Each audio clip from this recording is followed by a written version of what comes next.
Hi, and welcome to my video on 3 tips to help you build your online course curriculum and learning experience. In this video, I want to share with you 3 tips from my experiences as an instructional designer to help clients build more effective and more engaging online learning experiences. So, the one challenge I hear from students nowadays often is that online learning is very boring, it's very repetitive, and it's very unengaging. And so the challenge is online learning is never meant to replace the in-person learning experience. Online learning is offering us learning content and videos to advance our careers, grow our skills in a certain area, but at the convenience of our own home or our own schedule.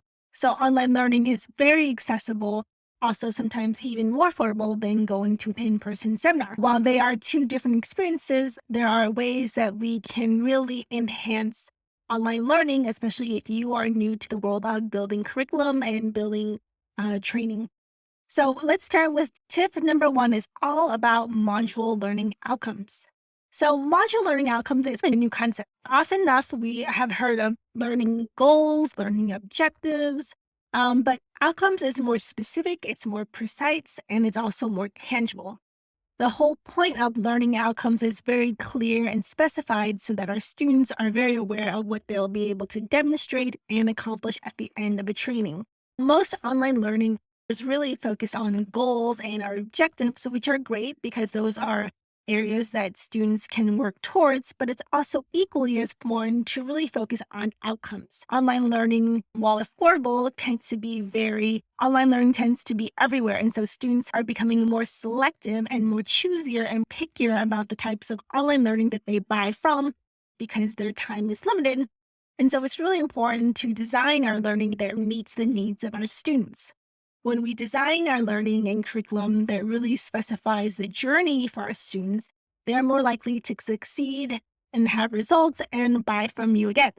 So this is also beneficial in retaining your students, increasing your sales, and growing lifelong customers. So tip number 2 is all about knowledge checks.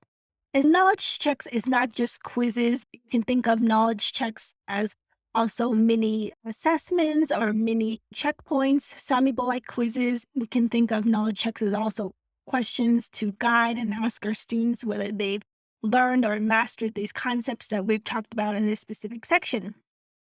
And so knowledge checks are really important. And if you are not using knowledge checks, I would highly encourage you to build in knowledge checks throughout the training. The important thing to know about knowledge checks is they're not just meant to be placed halfway after a course. Knowledge checks is really deliberate and really intentional in placing them where we think it's important to have students demonstrate what they've learned and what they've mastered so that students don't get too far ahead of themselves and jump ahead if they haven't achieved and are mastering the basics in the first section. Knowledge checks can be in the form of quizzes.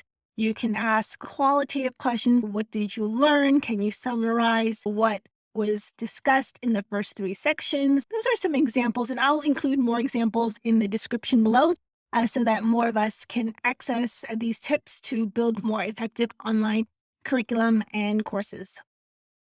So tip number 3 is handouts, worksheets, assignments. I've grouped them together to say it really depends on the context and material of your course and or training.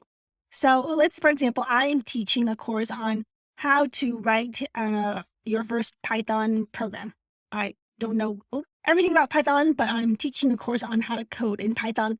And before I let students get to the final project, I want to make sure that the students are demonstrating throughout little projects and little checkpoints and little assignments as a mini test, as a mini kind of assignment to make sure that they are mastering the basics before they get to the end final project.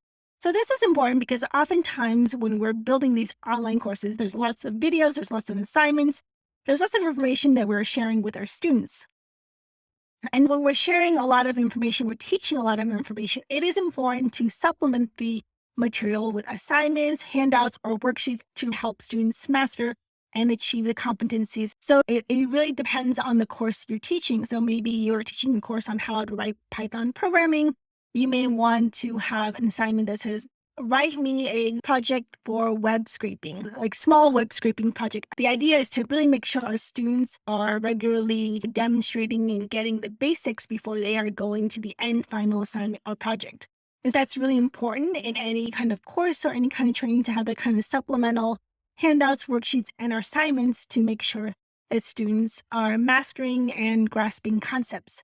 Let's just say my other example is I'm teaching a course on mental health, and I want to make sure students know how to communicate with their clients. I want to make sure students know how to communicate effectively and sensitively to their clients. So I may ask students in one of the handouts to write an example of how they would communicate with their clients around a specific mental health topic. Or I could ask them to demonstrate this by recording me a video, imagining they're having a conversation with the client.